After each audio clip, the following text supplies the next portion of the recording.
नमस्कार बंधुगण मु सागर कलाकार सागर संगम यूट्यूब चैनल को आपण मानक स्वागत करुछि। 2025 नूतन वर्षटी आपण मानक पई मंगलमय हो एवं सुख समृद्धि आणु मोर भगवान को पाखरे एतिक प्रार्थना। आजिर विषय वस्तु होछि अस्तग्रहर भूमिका संपर्क रे। कुंडली रे रवि संस्पर्श रे केउ ग्रह केते डिग्री रे अस्त होंदे से विषय जानिबा एवं शनि ग्रह जदि अस्त होइथांती जातक तेबे तार फल व्यक्तिविशेष मानक ऊपर किपरि पड़े से विषय जानिबा। प्रत्येक ग्रह सूर्यंकर निकटवर्ती हेले अस्त होइथांती। सूर्यंक निकटस्थ होइथिबारु एही ग्रह मानक दग्ध ग्रह बोली कुहा जाय, किंतु राहु एवं केतु यार व्यतिक्रम अटंती। एमाने सूर्यंकर निकटवर्ती हेले शक्तिशाली होइथांती एवं सूर्य को ग्रहण लगिथांती। चंद्र सूर्यंकर उभय पार्श्व 12 डिग्री मध्य रही अस्त होइथांती। मंगल 17 डिग्री मध्य, बुध 14 डिग्री मध्य, बृहस्पति 11 डिग्री मध्य, शुक्र 10 डिग्री मध्य एवं शनि 15 डिग्री मध्य अस्त हो जाइथांती। एठी आमर आलोचनार आज विषय वस्तु रही शनिंकर अस्तत्व विषय एवं यार फलाफल। तेज आसतु जानिबा। साधारणतः अस्तग्रह जो भाव में थाए सेई भावर कारकत्व रक्षा करिबारे बा समृद्ध करिबार असमर्थ होता है। जन्मकुंडली रे सूर्य जेते शक्तिशाली बा प्रभावशाली होइथांती सेही अनुपात रे अस्तग्रहंकर दुर्बलता वृद्धि पाई थाए। अस्तग्रहर महादशा अशुभ फल देइथाए, मात्र एही ग्रह विशेष भाव में कुफल प्रदान करथाए केतेबेले ना अंतर्दशा भोग काल रे। जदि अस्तग्रह शुभ ग्रह होता है तेबे तार शुभत्व प्रबल भाव में कमी जाए, फल प्रदानकारी शक्तिर क्षय घटी थाए। मात्र अस्तग्रह जदि अशुभ ग्रह होता है तेबे यार अशुभत्व प्रबल भाव में वृद्धि पाई थाए एवं यार अवस्थान जनित भाव नष्ट करिबारे यह पछै न थाए। जन्म जातक जदि शनि ग्रह अस्त होई लग्न भाव में रहिला तेबे शनिंकर अंतर्दशा मानकरे व्यक्ति निजर शारीरिक मानसिक स्वास्थ्य रे हानि घटिबा अनुभव करे एवं संगे संगे निजठारे इन्फेरियोरिटी कॉम्प्लेक्स, मेंटल इनबालांस, साइकोसोमाटिक डिजॉर्डर, स्नायुजनित समस्या देखा जाय थाए। लग्न रे अस्त शनि स्त्री पक्ष, भातृपक्ष एवं वृत्ति पक्ष एई तीन पक्ष रे मध्य हानि विवाद टाणी आनी थाए। जातक मद्यपान आदि निशारे पड़ जाए। राहु केतु प्रभावित अस्त शनि जातक को मानसिक विकार, अवसाद और उन्माद आणुथिया मध्य लक्ष्य करा जायछि।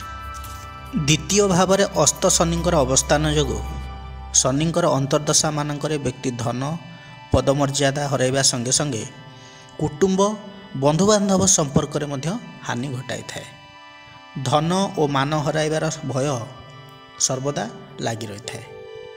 अस्त शनि जदि जन्मजातक अन्य अशुभ भाव अधिपति तथा राहु केतु द्वारा आक्रांत होता है तेबे जातक आखि रोग, गलग्रंथि जनित समस्या, कथा कहिबारे समस्या, भाषण देवार अक्षमता आदिर शिकार होगा संगे संगे अल्प किछि क्षेत्र रे व्यक्ति मरणांतक पीड़ा एपरिक मृत्यु मध्य होबार अनुभूत होइछि।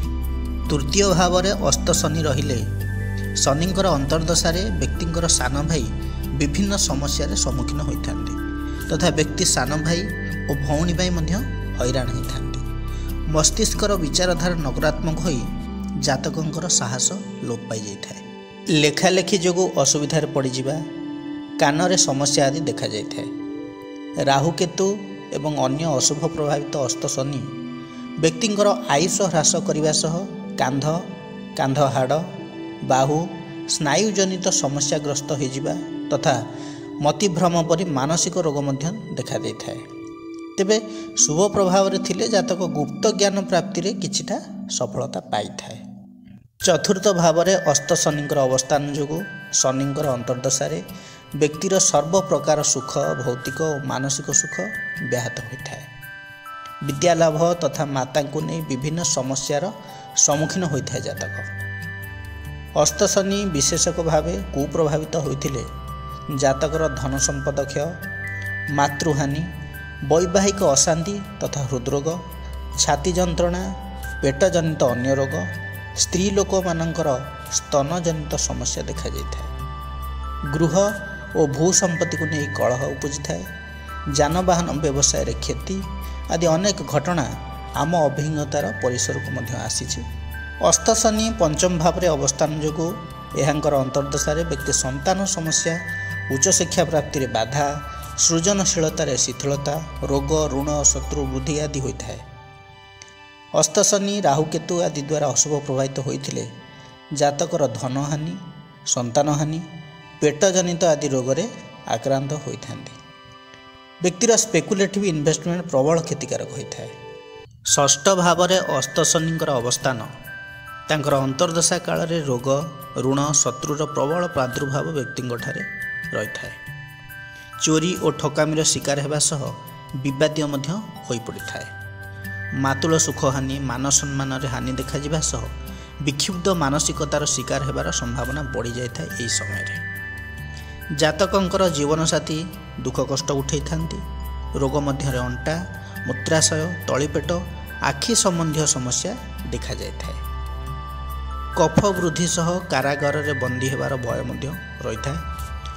ଅଶୁଭ ପ୍ରଭାବିତ ଅସ୍ତଶନି ଷଷ୍ଠ ଭାବରେ ଅନେକ ବେଳେ ବ୍ୟକ୍ତିଙ୍କୁ ସବୁ ଦୃଷ୍ଟିରୁ ତଳିତଳାନ୍ତ କରିବାର ମଧ୍ୟ ନଜର ଅଛି। ସପ୍ତମ ଭାବରେ ଅସ୍ତଶନି ଯୋଗୁଁ ବ୍ୟକ୍ତିଙ୍କର ମାରିଟାଲ ଲାଇଫରେ ଡିଜନର, ବୃତ୍ତିଗତ ଜୀବନରେ କଲିଗମାନଙ୍କ ସହ ମତାନ୍ତର, ଯୌଥ ବ୍ୟବସାୟରେ ପ୍ରବଳ କ୍ଷତି ତଥା ଗୋଳମାଳିଆ ହେବା ଦେଖାଯାଇଥାଏ। ଅସ୍ତଶନି କୁପ୍ରଭାବିତ ହୋଇଥିଲେ ଜାତକର marital disorder by means of separation, ଯାହାକୁ ଆମେ ଡିଭୋର୍ସ ବୋଲି କହିଥାଉ, ହେବା ସହ ଜାତକଙ୍କର ପ୍ରାଣହାନି ଆଶଙ୍କା ବୃଦ୍ଧି ହୋଇଥାଏ। ପ୍ରଚଣ୍ଡ ମାନସିକ ଅବସାଦ ମଧ୍ୟରେ ଜାତକ ଗତି କରିଥାଏ। ଜାତକ ମାରକ ପଡ଼ିବାର ମଧ୍ୟ ଅଭିଜ୍ଞତା ଅଛି, ତେବେ ଏହା ଲୋ ପ୍ରୋବାବିଲିଟି। ଅଷ୍ଟମ ଭାବରେ ଅସ୍ତଶନି ଯୋଗୁଁ ଶନିଙ୍କର ଅନ୍ତର୍ଦଶାରେ ଛୋଟ ବଡ଼ ଦୁର୍ଘଟଣା ହୋଇଥାଏ। ପିତାଙ୍କର ବା ପୈତୃକ ସମ୍ପତ୍ତି ହାନି, ଉତ୍ତରାଧିକାରୀ ସୂତ୍ରରେ କିଛି ନ ପାଇବା ଆଦି ଦେଖାଯିବା ସହ ଜାତକଙ୍କର ନିଜର ଜୀବନ ପ୍ରତି ମଧ୍ୟ ବିପଦ ରହିଥାଏ। ଶନି ରାହୁକେତୁଙ୍କ ପ୍ରଭାବରେ ଥିଲେ ଜାତକ ଆତ୍ମହତ୍ୟା କରେ, ଦୁର୍ଘଟଣାରେ ଆହତ ହୋଇ ପରେ ନିହତ ହେବା, ସ୍ୱାସ୍ଥ୍ୟଗତ କାରଣରୁ ପିତା ବା ପିତୃତୁଲ୍ୟଙ୍କୁ ଡାକ୍ତରଖାନା ନେବା, ନିଜେ ମଧ୍ୟ ହଠାତ୍ ଡାକ୍ତରଖାନାରେ ଭର୍ତ୍ତି ହେବାର ଦେଖାଯାଏ।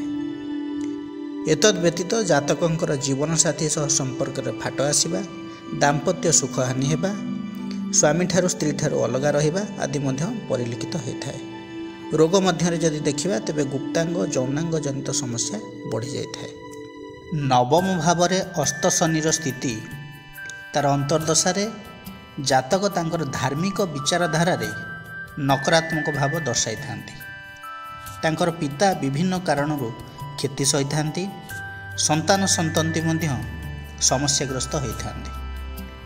ବିଶେଷ କୁପ୍ରଭାବରେ ଥିଲେ ଅସ୍ତଶନି ପିତୃହାନି କରାଏ, ସନ୍ତାନହାନି କରିବା ସହ ଜାତକଙ୍କଠାରେ ଅଧର୍ମ ଆଚରଣ ବା ମିଥ୍ୟା ଧର୍ମାଚରଣ ମନୋବୃତ୍ତି ବୃଦ୍ଧି କରିଥାଏ। ମୋଟ ଉପରେ ବ୍ୟକ୍ତିଙ୍କର ଭାଗ୍ୟରେ ବିପର୍ଯ୍ୟସ୍ତ ପରିଲିଖିତ ହୋଇଥାଏ। ଦଶମ ଭାବରେ ଅସ୍ତଶନିଙ୍କର ଅବସ୍ଥିତି ଶନିଙ୍କର ଅନ୍ତର୍ଦଶା ମାନଙ୍କରେ ଜାତକର ବୃତ୍ତିଗତ ଜୀବନରେ ନାହିଁ ନଥିବା ଅବସ୍ଥା ସୃଷ୍ଟି ହୋଇଥାଏ। ବ୍ୟବସାୟ କରୁଥିଲେ ପ୍ରଚୁର କ୍ଷତି କରିଥାନ୍ତି। ଚାକିରି କରିଥିଲେ ଦଣ୍ଡ ସହିତ ବଦଳି ଆଦି ହେବାର ସମ୍ଭାବନା ବଢ଼ିଯାଇଥାଏ। ସ୍ଥୂଳତା ବ୍ୟକ୍ତିଙ୍କର ଏହି ସମୟରେ ପଦହାନି, ସରକାରଙ୍କର ଜାତକ ବିରୋଧୀ କାର୍ଯ୍ୟାନୁଷ୍ଠାନ ଇତ୍ୟାଦି ଦେଖାଯାଇଥାଏ। ବ୍ୟକ୍ତି ପୈତୃକ ସମ୍ପତ୍ତିରୁ ବିତାଡ଼ିତ ହୋଇଥାଏ ଅଥବା କିଛି ଲାଭ ପାଇପାରି ନଥାଏ। ଆଥ୍ରାଇଟିସ୍, ଜଏଣ୍ଟ ପେନ୍ ରୋଗ ଆଦି ଭୟଙ୍କର ରୂପ ନେଇଥାଏ। ଏହିସବୁ ଅସ୍ତଶନିଙ୍କ ଉପରେ ପାପଗ୍ରହଙ୍କର କୁପ୍ରଭାବ ଯୋଗୁଁ ହୋଇଥାଏ। ଅସ୍ତଶନି ଏକାଦଶ ଭାବ ସ୍ଥିତିରେ ଥିଲେ ଶନିଙ୍କର ଅନ୍ତର୍ଦଶାରେ ଆୟ, ବଡ଼ ଭାଇ ତଥା ସାଙ୍ଗସାଥି ଆଦିଙ୍କ ଦୃଷ୍ଟିରୁ କ୍ଷତି ସହ୍ୟ କରିବାକୁ ପଡ଼ିଥାଏ। ଆୟରେ ହଠାତ୍ ହ୍ରାସ ଆସିବ, ଅକାରଣ ବ୍ୟୟ ବଢ଼ିଯିବ, ପୁତ୍ରବଧୂ ଏବଂ ଜ୍ୱାଇଁ ସମସ୍ୟାଗ୍ରସ୍ତ ହୋଇପଡ଼ିବା ପରିଲକ୍ଷିତ ହୋଇଥାଏ। ଶନି ଯଦି ପ୍ରବଳ ଭାବେ କୁପ୍ରଭାବିତ ହୋଇଥାଏ ତେବେ ଜାତକ ରୋଗରେ ପଡ଼ିଥାନ୍ତି ଓ ଏକାକୀ ଅନୁଭବ କରିବା ସହ ଧନର ଅଭାବ ଯୋଗୁଁ ତାଙ୍କର ମାନସିକ ସନ୍ତୁଳନ ବିଗିଡ଼ି ଯିବାର ଭୟ ରହିଥାଏ।